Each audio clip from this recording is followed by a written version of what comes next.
In today's video, I am going to teach you how to create group in Microsoft Planner. To begin, open your web browser and go to Microsoft Planner using the Planner website. Make sure you are signed in with the account you use for work or school, because creating and managing groups in Planner depends on your organization settings. Once Planner loads, you will be on the main Planner interface, where your plans and recent activity appear.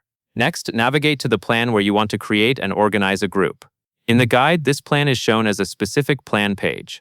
On your screen, it might appear under your recent plans, pinned plans, or in the left navigation. Select the plan so you are looking at its main board view, where tasks and buckets are displayed. Now click on the highlighted area shown in the interface. This is typically a section in the plan header or a menu area that opens more options related to your plan's organization and grouping.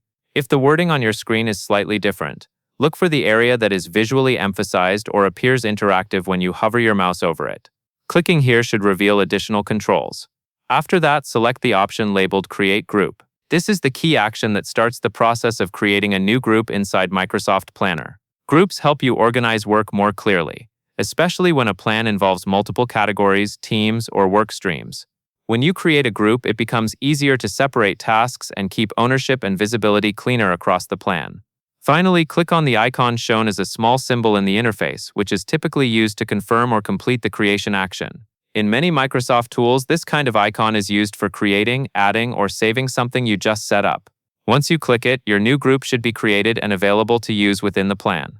As a quick tip, after the group is created, take a moment to confirm it appears where you expect and make sure you are still in the correct plan. If you do not see the change right away, refresh the page once, since some planner updates can take a moment to display. That covers everything you need to know, and that is all there is to it.